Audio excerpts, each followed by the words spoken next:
Ketahuilah bahwa ketika kita mengikuti sebuah majelis ilmu, itu sesungguhnya Allah sedang memberikan kepada kita sekian banyak fadilah dan keutamaannya. Karena sungguh sangat mulia orang-orang yang berada di majelis ilmu. Orang-orang yang berada di majelis ilmu adalah orang-orang yang akan dimudahkan baginya jalan menuju surga Allah.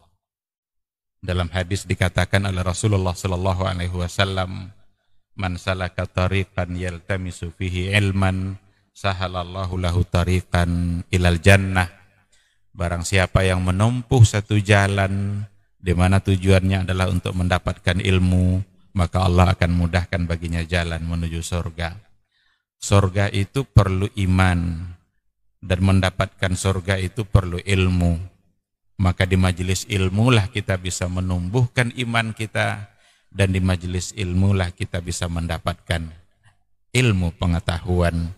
Maka sering-seringlah menghadiri majelis yang bisa menambah iman kita dan juga bisa menambah ilmu, agar surga Allah itu benar-benar semakin dekat dengan kita bersama.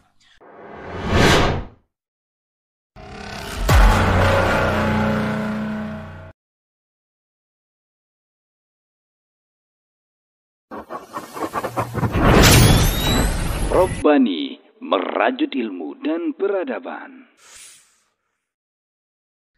Majtama'a qaumun fi baitin min buyutillah yatluna kitab Allah wa yatadarasunahu fima bainahum illa nazalat alaihimus sakinah wa ghasyiyatuhumur rahmah wa haffat bihimul malaikah wa dzakarahumullahu fiman indah. Tidaklah suatu kaum duduk di salah satu rumah Allah membaca ayat-ayat Allah dan sama-sama mempelajarinya, kecuali turun kepada mereka as-sakinah, ketentraman dan kenyamanan. Wa ghasyiyatuhumur rahmah, dan mereka diliputi pula oleh rahmat, kasih sayang dari Allah Subhanahu wa taala. Wa haffat bihimul malaikah, dan mereka pun dikelilingi oleh para malaikat, karena malaikat suka majelis-majelis zikir dan ilmu. Wa dzakarahumullahu fiman indah, dan Allah akan banggakan sebut-sebut mereka. Bismillahirrahmanirrahim. Assalamualaikum warahmatullahi wabarakatuh.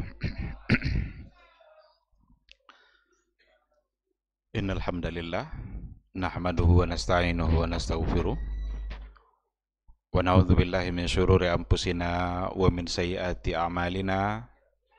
May yahdihillahu fala mudhillalah wa may yudlilhu falan tajida lahu waliyyan mursyida.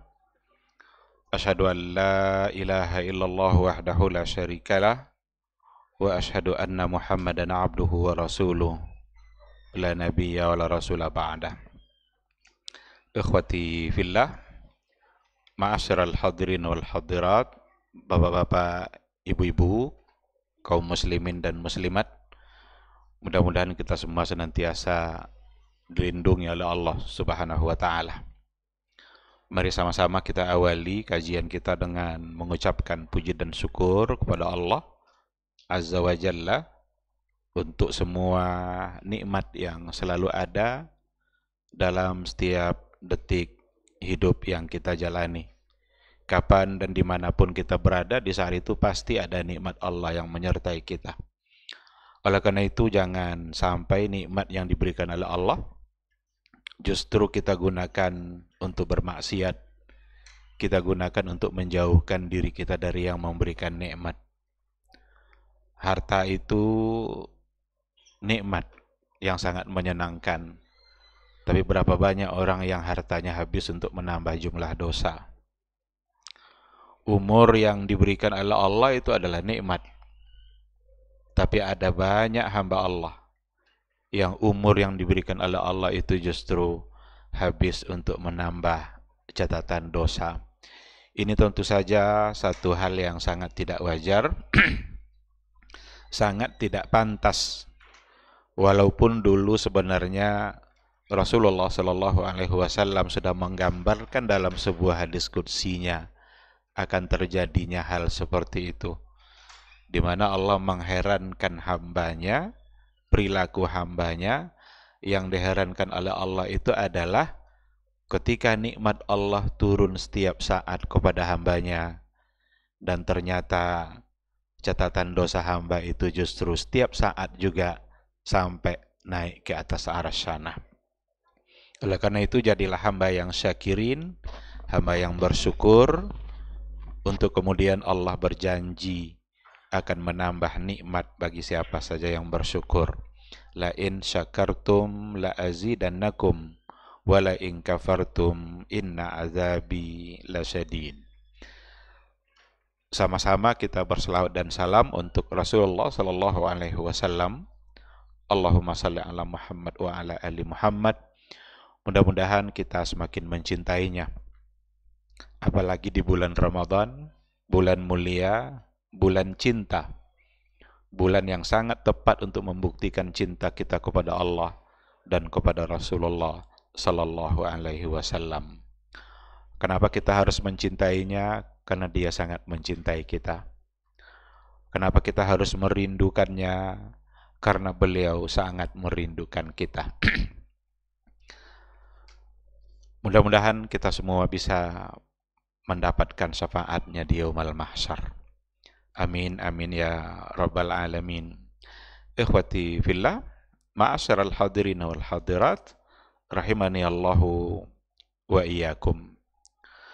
Untuk tausiah kita pada malam hari ini, sesuai dengan yang diamanahkan kepada saya, kita akan mencoba untuk melihat halus salaf ma'al Quran. Bagaimana keadaan orang-orang salaf dulu bersama Al-Quranul Karim. Kita akan membicarakan satu sosok, figur, orang yang termulia setelah Rasulullah Sallallahu Alaihi Wasallam, yaitu Abu Bakar As-Siddiq. Karena adalah beliau bagian dari min ulama is-salaf. Bahkan Abu Bakar adalah imamnya para ulama salaf setelah Rasulullah Sallallahu Alaihi Wasallam. Kemuliaan Abu Bakar itu sesuatu yang sudah dikenal oleh semua orang. Tidak ada yang tidak mengenalinya. Dan beliau memang mendapatkan berbagai momen tertentu yang di situ membuktikan kemuliaan-kemuliaannya.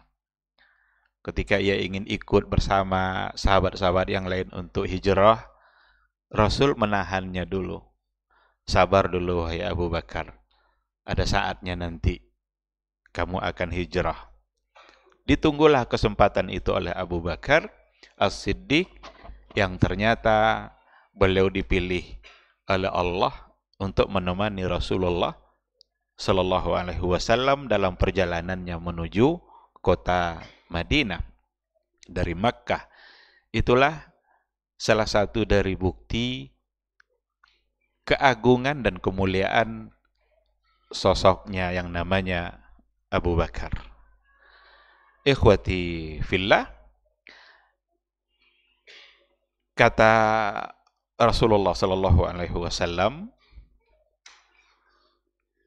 "Lau kuntu muttakhidan min ummati khalila, latakhastu Abu Bakrin khalila."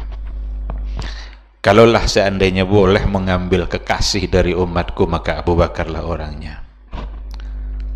Walakin, tetapi tidak kekasih dalam artian itu. Yang ada adalah ukhuwatul Islam, yang adalah saudara sesama Islam. Karena kekasih itu berarti sesuatu yang khusus, yang diberikan untuk Allah dan untuk Rasulullah Sallallahu Alaihi Wasallam. Tapi kalaulah boleh mengambil khalil dari umatku, hanya Abu Bakarlah yang paling pantas untuk mendapatkan kedudukan itu. Dalam satu riwayat juga dikatakan, "Ma li ahadin indana yadun illa kafa'nahu ma khala Abu Bakar, fa inna lahu indana yadan yukafi'uhu Allahu biha yaumal qiyamah." Ini menggambarkan kebaikan seorang khalifah yang namanya Abu Bakar. Abu Bakar As-Siddiq.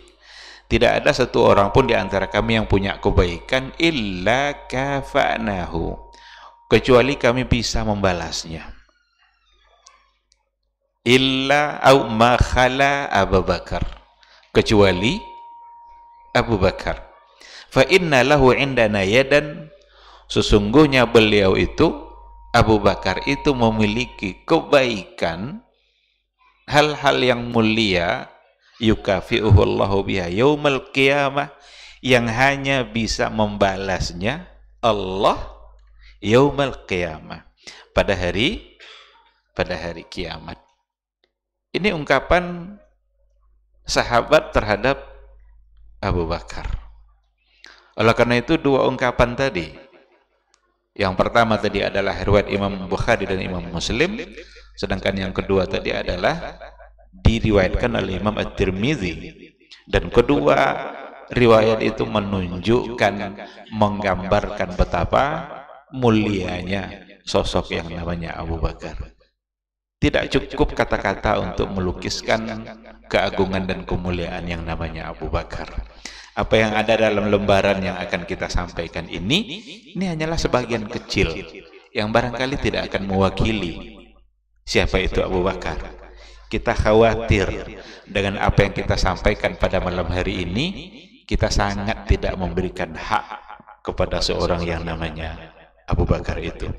Tapi setidaknya ada hal-hal yang kita tahu, sisi-sisi kehidupan dari yang namanya Abu Bakar As-Siddiq, seorang khalifah yang memimpin umat Islam, yang memimpin akhiratnya umat Islam dan dunianya umat Islam setelah Rasulullah SAW wafat.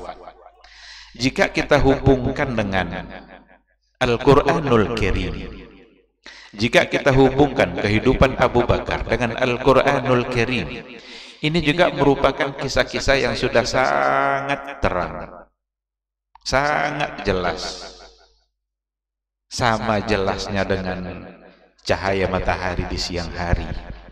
Nggak perlu lagi untuk disampaikan, tetapi diulang-ulang penting, diingat-ingatkan kembali menjadi penting. Wa dzakir fa inna dzikra tanfa'ul mu'minin. Saling mengingatkan itu penting agar bisa bermanfaat bagi sesama umat yang beriman. Karena ada pelajaran di situ, ada ibrah. Di balik sejarah itu selalu saja ada ibrah. Sejarah itu ada dua kemungkinan. Sejarah yang di baliknya ada ibrah, sesuatu yang tidak baik untuk kemudian kita tinggalkan. Kemudian yang kedua, catatan sejarah yang di dalamnya ada banyak ibrah kebaikan untuk kemudian kita ambil dan kita tiru, kita amalkan. Abu Bakar As-Siddiq dari awal sampai akhir kehidupannya, ternyata dia adalah orang yang paling mirip sejarahnya dengan Rasulullah SAW, dalam artian jauhnya dari hal-hal yang terlarang. Kalau Rasul kan sudah tersebut dalam catatan sejarah, dipelihara oleh Allah Subhanahu wa Ta'ala dari berbagai macam bentuk kesalahan dari awal lahirnya sampai dia wafat. Itu Rasul. Rasul tidak pernah menyembah berhala, Rasul tidak pernah memakan makanan yang diharamkan, Rasul tidak pernah memakan makanan yang disembelih atas nama selain Allah, Rasul tidak pernah berbohong, itu semuanya. Dan yang paling mirip dengan itu adalah Abu Bakar As-Siddiq. Orang yang juga jauh dari berbagai hal-hal yang terlarang. Dia belum memeluk Islam itu, tetapi jiwa dan nalurinya sudah menolak untuk menyembah patung. Jadi ketika dia diajak oleh kaumnya untuk menyembah patung, diledeknya itu kaumnya itu. Dia coba minta nasi ke patung itu. Patung, kasih saya nasi. Lalu katanya, kok tidak dapat nasi juga? Berarti dia sedang sedang menghina kaumnya sebenarnya. Berarti dia terpelihara dari hal-hal yang seperti itu. Dan ketika dia sudah masuk Islam, tentu saja akhlak, perilaku, tindakan, sikap yang namanya Abu Bakar, itu tentu saja akan lebih terpelihara lagi. Karena beliaulah yang pertama menerima ajaran Islam yang dibawa oleh Rasulullah sallallahu alaihi wasallam setelah sebelumnya diterima oleh Khadijah Ummul Mukminin radhiyallahu anha. Ikhwati fillah, Abu Bakar terkenal sebagai orang yang suaranya sangat indah, nyaring, lantang, dan bacaan Al-Qur'annya membuat dan menggugah orang-orang yang mendengarnya. Diceritakan di sini, tetapi di sini tidak disebutkan riwayatnya secara lengkap dari awal. Malam tadi saya coba lihat riwayat yang lebih lengkap. Ternyata kisahnya Ibnu Daginnah ini, ada namanya Ibnu Daginnah, tapi di sini ditulis Ibnu Duwunnah. Kalau dalam riwayat yang saya baca malam tadi itu Ibnu Daginnah. Itu ketika Abu Bakar punya keinginan untuk hijrah ila ardil Habasyah, ingin untuk hijrah ke wilayah Habasyah, dicegah oleh Ibnu Daginnah itu. Apa kata Ibnu Daginnah? Wahai Abu Bakar, orang seperti kamu ini tidak pantas dikeluarkan dari kota Mekah. Kamu orang baik, suka membantu orang fakir, suka menolong orang-orang yang dalam keadaan susah, sangat memuliakan tamu. Ungkapan Ibnu Daginnah dalam riwayat itu persis sama dengan ungkapan Khadijah Ummul Mukminin pada saat Rasul khawatir menerima wahyu. Karena ada kekhawatiran Nabi ketika didatangi oleh Jibril, lalu ia merasa takut. Khadijah mengatakan, wahai suamiku, enggak usah takut. Itu bukanlah sebuah keburukan.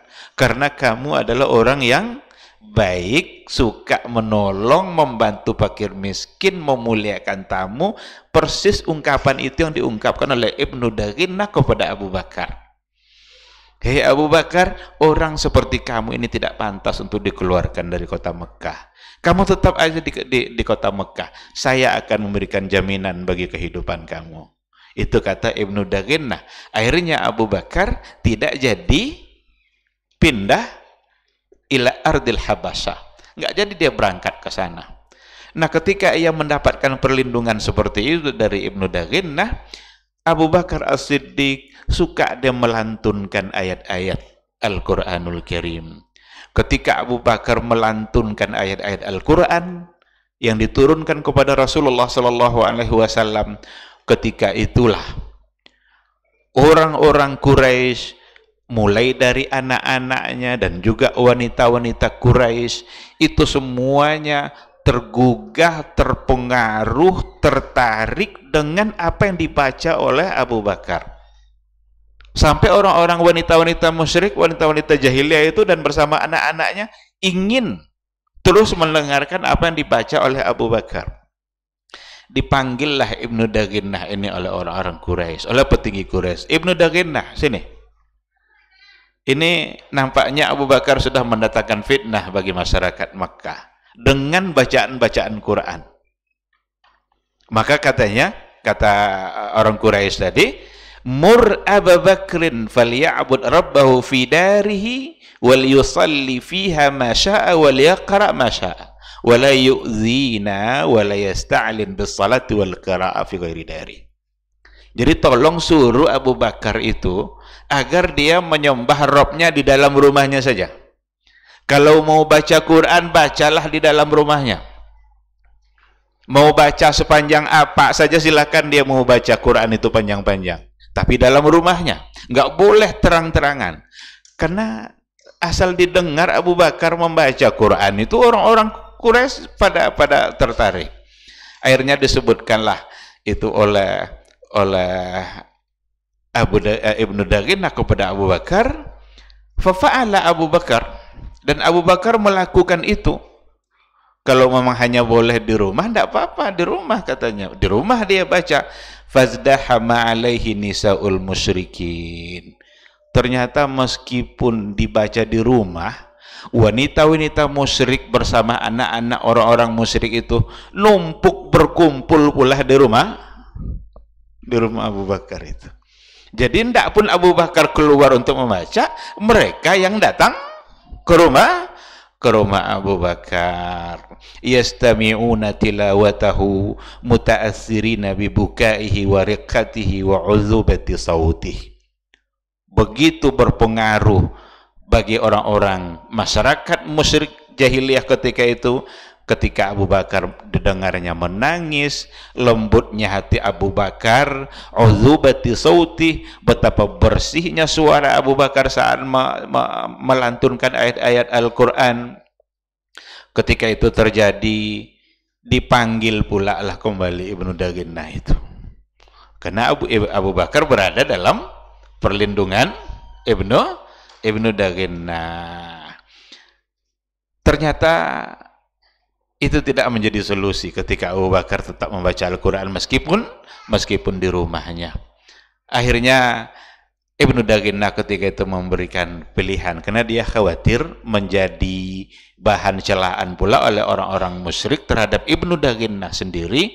Lalu Abu Bakar diberi pilihan oleh Ibnu Daginnah, kamu ingin tetap berada di dalam perlindungan saya atau melepaskan kesepakatan itu. Lalu jawaban Abu Bakar, fa inni aruddu ilaika jiwarak wa arda bi jiwarillahi wa rasulih.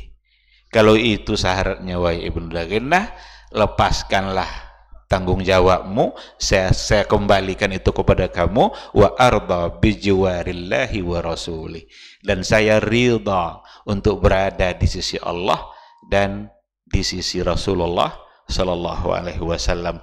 Artinya Abu Bakar lebih memilih untuk berada dalam apa namanya itu, tetap dengan kebebasannya di dalam membaca Al-Quranul Karim, tidak pun mendapatkan perlindungan dari Ibnu Daginnah, tidak ada masalah, karena dia lebih memilih perlindungan dari Allah dan dari Rasulullah Sallallahu Alaihi Wasallam. Itu satu penggalan kehidupan Abu Bakar ketika beliau masih berada di kota Mekah sebelum melakukan hijrah. Diceritakan tentu saja ada banyak banyak hal yang terkait dengan Al-Quranul Karim dalam kehidupannya Abu Bakar. Kesaksian Aisyah Ummul Mukminin sendiri, pada saat Rasulullah SAW di akhir masa kehidupannya, beliau sulit untuk mengimami para sahabat ketika itu. Pada saatnya Rasulullah SAW memerintahkan agar Abu Bakar memimpin umat, memimpin sahabat di dalam sholatnya. Tapi Aisyah Ummul Mukminin ingin dia agar bukan Abu Bakar bapaknya yang menggantikannya. Lalu apa kesaksian Aisyah? Qalat Aisyah, ya Rasulullah, inna Abu Bakrin rajulun raqiq.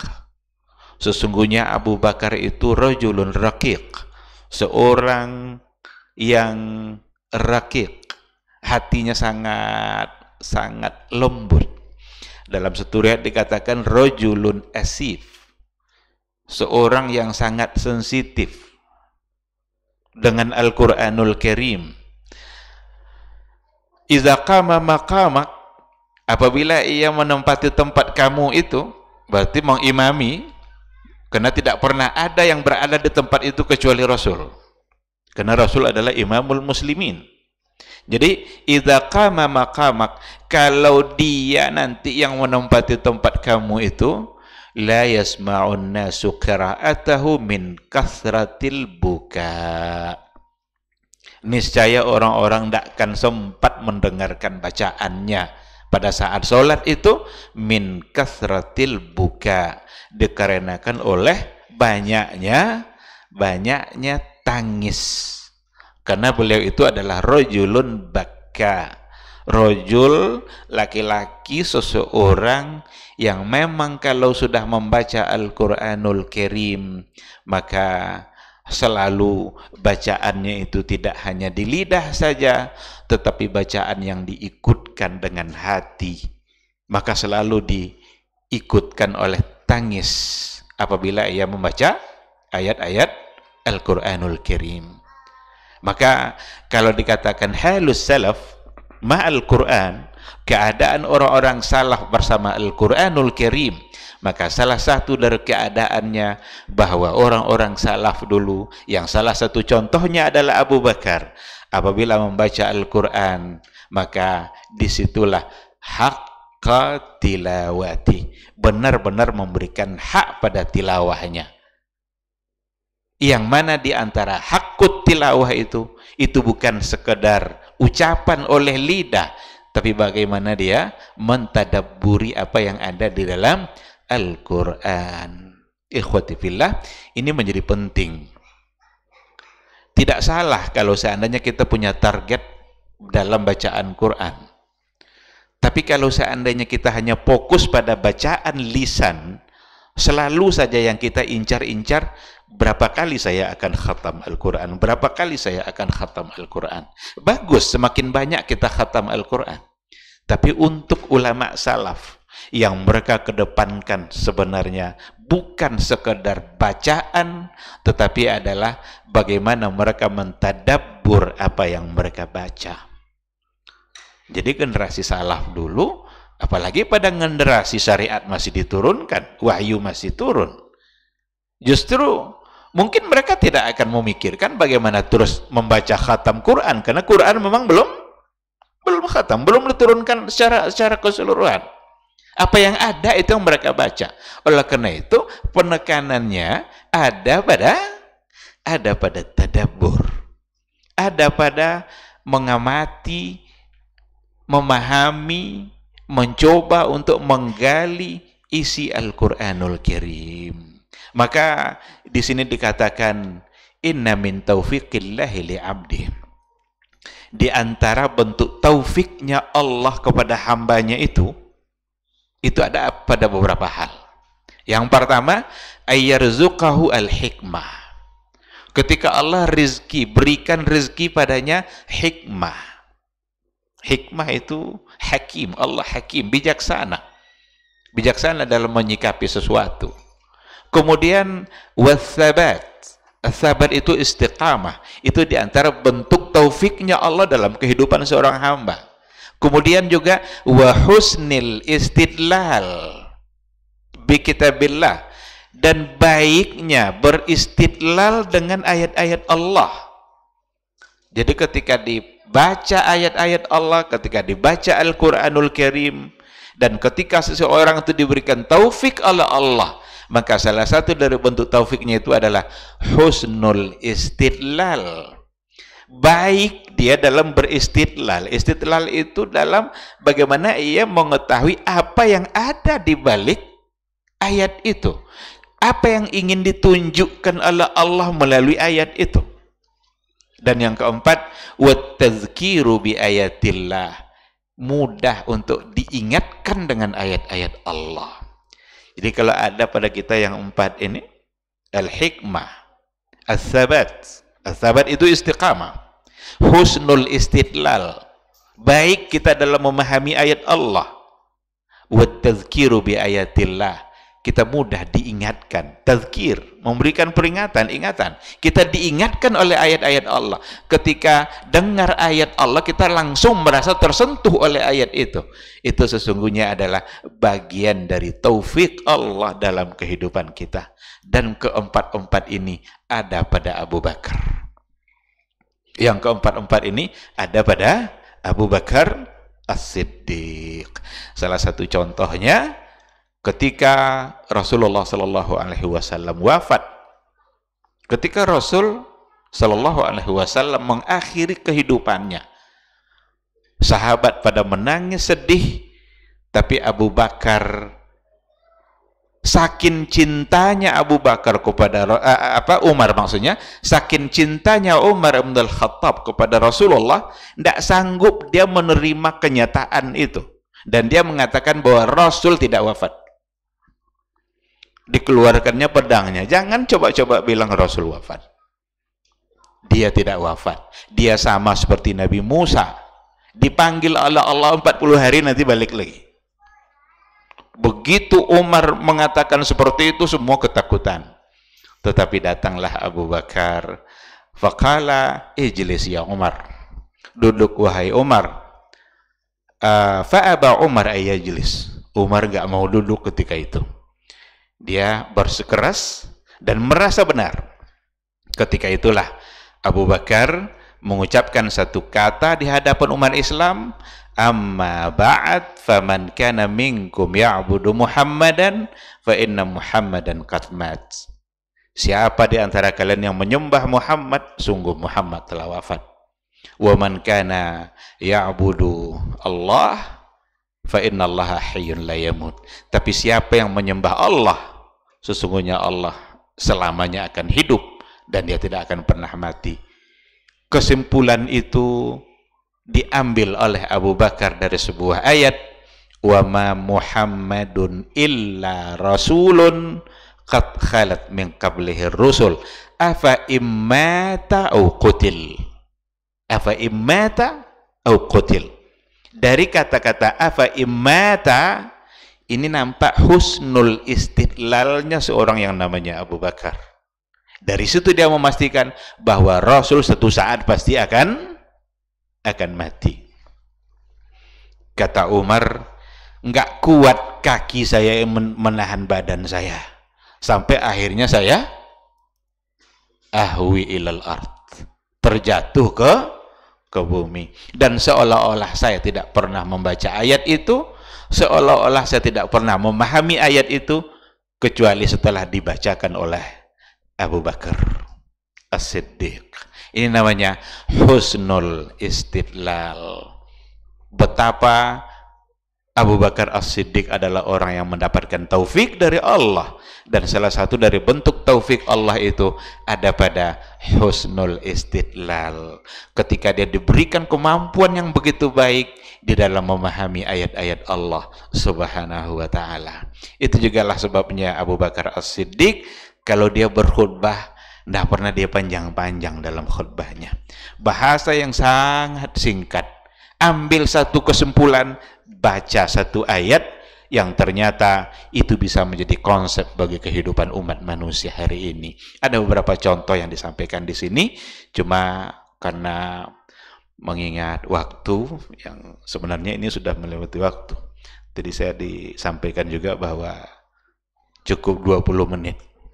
Nah sekarang sudah lebih dari 20 menit. Oleh karena itu saya tidak akan ambil lagi contohnya, tapi silahkan kembali kepada buku Halus Salaf Ma'al Quran, dan saya kira ikhtiar buku ini untuk Ramadan ini dipahami pada Ramadan kali ini, saya kira adalah ikhtiar yang sangat tepat, karena Ramadan adalah bulan Al-Quran, bulan di mana Al-Quran yang benar-benar kalau seandainya kita manfaatkan, kita habiskan waktu kita dengan Al-Quran, maka akan membuat kita menjadi mulia di sisi Allah Subhanahu wa ta'ala, sebagaimana orang-orang salaf dulu mulia dengan Al-Quranul Karim.